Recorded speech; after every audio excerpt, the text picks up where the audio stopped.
Hello, welcome to episode 215 of the Epic Film Challenge 2, 1001 Movies You Must See Before You Die, from 1958, The Music Room, directed by Satyajit Ray, and this concludes an unexpected quartet of reviews of the Indian filmmaker's work, the only 4 films of his that are in the book 1001 Movies You Must See Before You Die. I've already talked about the Apu trilogy previously, so you can go check out those videos if you haven't seen them.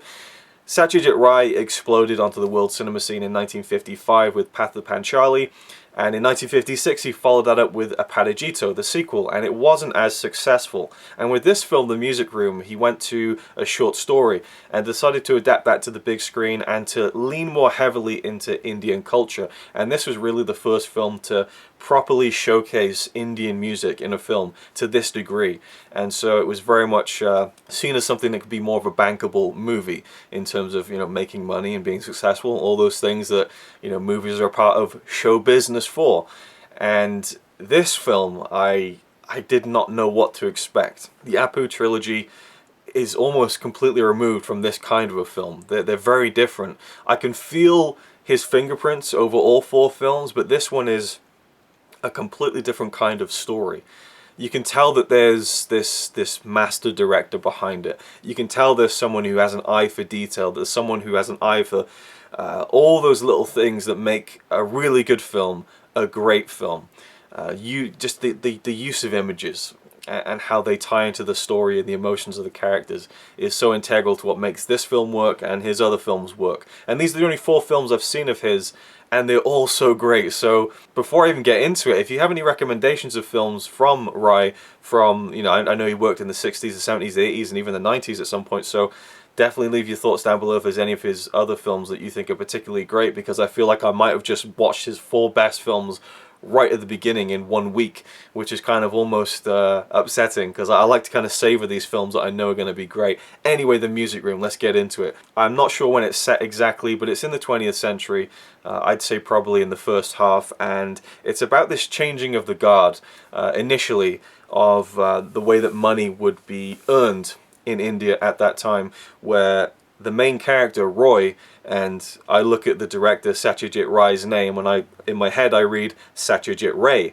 So Roy could be pronounced Ree for all I know, but we'll call him Roy for the sake of just being convenient about it, I guess. And Roy is a zamindar. He's a landlord. He owns this kind of palatial estate that he's inherited from his very wealthy family. And in this mansion, in this manor, he overlooks this vast landscape that he owns, and he taxes the people who live there, and the money comes pouring in, and he has these riches, he has these jewels, he's got a family, a wife, a son, and he holds these decadent parties where he hires these performers, these musicians, these dancers, pays them top dollar, and just puts on these spectacles, fireworks, the whole 9 yards. He really likes to entertain the people around him and to invite everyone in to see how great he is. This is a movie about vanity. It's a movie about the ego and the pitfalls and the dangers of that, and self-image, and how obsessing over your own self-image is such a destructive thing that it will ultimately be the end of you if you follow it down the road all the way, which is basically what we see. This film is, no bones about it, this is the self-destruction of a man through his own ego that he will not let go of.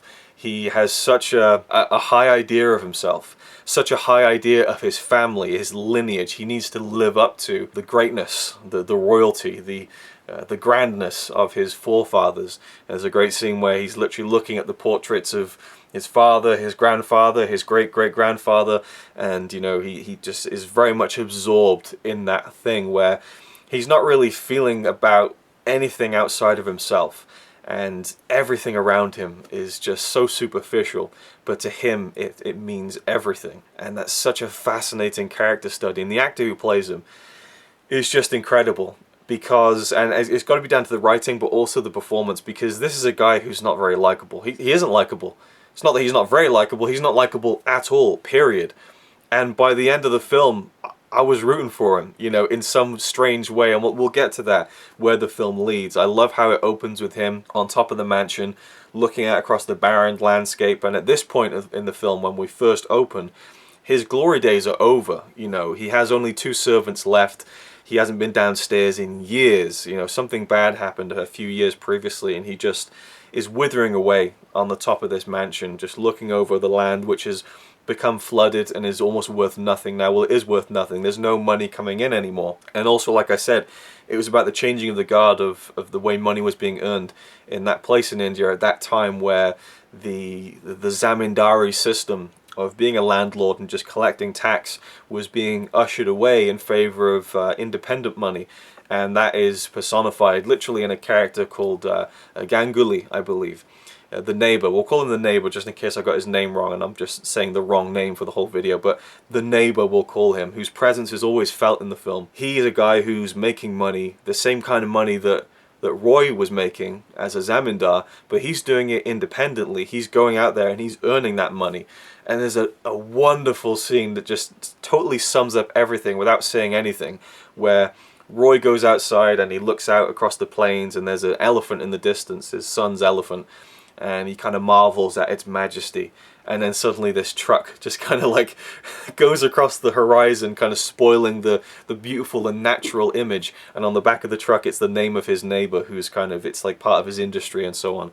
And the neighbor comes over every now and again, and he has this personality. The way that he acts, the neighbor, is of this lowly man. He's like bowing down, "Yes, your lord," to Roy. You know, he's subservient to him, but he's almost at this point more powerful than him in terms of wealth. But he's kind of going along with the old ways of things, and he's acting very lowly, but there's this kind of feeling that he's kind of prodding Roy. He's kind of poking at him. He's kind of getting under his skin that he's got these things, and Roy gets distracted by the fact that he hears this hum of a generator from his neighbor's house, and it implies that he has electricity, which Roy doesn't have. So the presence of this neighbor and this constant reminder that he is a part of the past now is something that really drives Roy to just decide, you know what, I'm going to go out in a blaze of glory, and I'm going to put on another party, hire another expensive performer, get everyone around and see how great I am, how great my palace is, and I'm just going to just put everything into it, and I'm going to completely nuke myself from orbit financially. I'm going to sell off all my jewels, all my stuff. I'll have nothing left at the end of this, but I'm going to go out with a bang. And I'll tell you what, I was like, go for it. I was just like, just do it. Just, you know, I was so like into this this self-destruct mission. There was just something so enjoyable about watching it. And it was probably because at that point, you know, his family had been pushed away from him, and he literally just had nothing. And it was just like, well, what you got to lose? Just go for it. You know, you have fucked up your life so much. Just go out with a bang. Just do it. You know, and there's something really strange about that. I might be alone in enjoying that aspect of the film, but it's just so captivating to watch this guy just decide to fully commit to just, you know, going out in a blaze of glory. You know, just balls to the wall. And I loved how the film was structured. We have him, as I said at the beginning of the film, sitting withering away on the top of the palace. He hasn't been downstairs in years.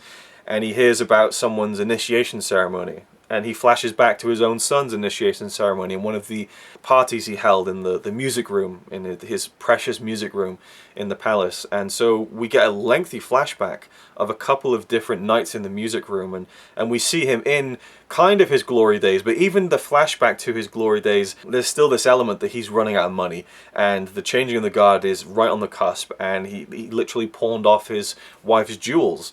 And she's like, "Where are my jewels?" I pawned them off, you know, and he just laughs this off like, well, you know, my music room nights are more important than your jewelry. I mean, come on, think about it. You know, he's such an unlikable character, and yet you kind of root for him in some way. And I guess that's probably part of it. I didn't even think about that. Part of it is that because he has those unlikable qualities, you're kind of like, yeah, you deserve this. You deserve to kind of have this horrible ending, so just go for it, mate. Just, you know, piss it down the drain, and I'm going to enjoy watching it. Maybe that's part of it. But I do think there is kind of part of me that thinks, you know, if I was ever at a point in my life where I just lost everything, you know, and it was just an absolute tragedy, I kind of want to just go out in a blaze of glory. I wouldn't want to just wither away for years. I wouldn't want to just kind of slowly let death come and take me. I'd want to just say, you know what, let's just do it, you know, just do something, you know, feel alive again for one last moment, and just do it. And then the film kind of celebrates that, and it absolutely condemns it at the same time. There's so much going on in this film that I loved, and the way the story was told through that flashback, and then him deciding that I'm going to put on another concert, another night in the music room, and they go back to the music room, and it's covered in cobwebs. It's completely in disarray, And the two servants were interesting because one of them is totally against him kind of going out in this blaze of glory, and the other servant is like, yeah, let's do it, you know. So you have these two conflicting kind of both loyal servants, and the only two guys left, you know, keeping the place together. And I've read a few reviews, and one of my favorite phrases I saw in multiple reviews is that the palace has a crumbling opulence, which I thought was such a great phrase. I had to name check it in this review. That's totally fitting. The palace feels like this place that used to be great and it's just been, you know, so neglected, and it's so perfect, such a perfect setting. I mean, you don't really need to be told anything. You don't need to hear Roy talking about the way he feels, because it shows on his face and the wonderful performance he gives, and it shows in his surroundings that have been left in the state that they have because he just, you know, he pissed everything away. There's a great moment where he decides he's gonna, you know, do this one last concert, and he says, right, send off the, you know, the customary gold coin on the golden plate or whatever, and they're like, we got no gold plates left, or silver platter, I think it was actually, a gold coin on the silver platter, and he's like, huh, we got any bronze plates left? Yeah, okay, that'll do then, I guess. And it just shows you there's just how little is left, and how much he's just sacrificing everything just for his ego. And there's just something so watchable about that, and I just think it's a masterpiece. I think people have compared it to Citizen Kane. There are similarities there, but it's very different, and not just in the culture and the country that it was made in, but thematically as well. There are differences, but you can definitely, if you want to just kind of cliff notes it, kind of is like an Indian Citizen Kane in some ways. Someone who has so much power, and you just witness the kind of the fall from the top.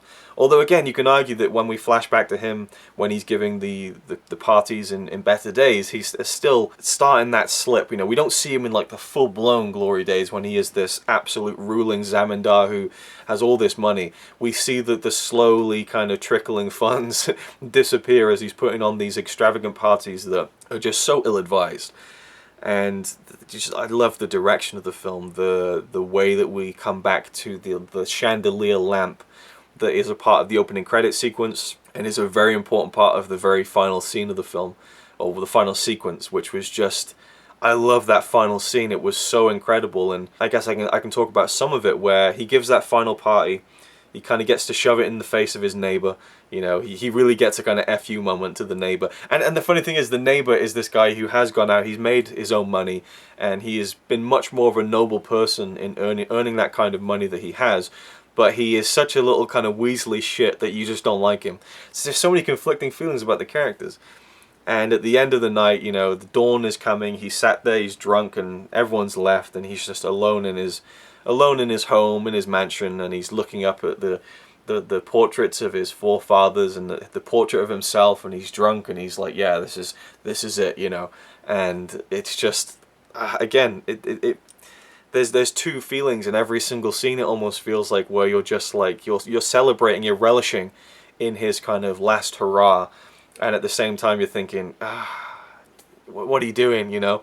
I just love how there's no one way for me to feel about it, but either way I was so entertained, captivated, and gripped by the story. And also we have the musical performances, which are heavily showcased, as I said at the beginning, in the film. And if you don't like that stuff, those sections of the film are going to really grate on you. Now, I can't say that I loved it, you know, as much as, say, the music in Patha Panchali that Ravi Shankar did. I loved that stuff. But I found it kind of hypnotic, you know. It wasn't something I was like, oh, this is great, I'm loving this. But it was like, this is you know, it's rhythmic and different, and you know, just the way that it kept building up, and the same line over and over again, but then building up, and it was just weird and different, and I really was kind of entranced by it. Then we have the kind of the dancer at the end of the film, which I was a little bit distracted by because it sounded like she was singing but her lips weren't moving, and I kind of felt like, is there someone off screen, you know, literally in the scene singing, you know, for the dancing woman? I don't know.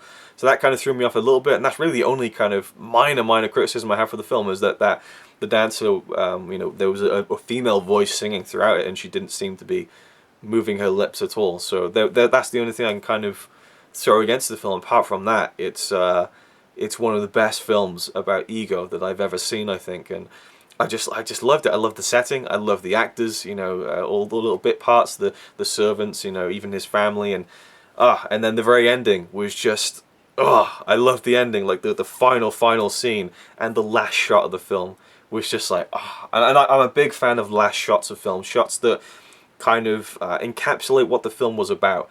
If you can do that, if you can end a film on a single shot that tells you what this film was about in a way, not that you need to be told because you've just seen it, but it's just like, yeah, that's the film in a snapshot, in a nutshell.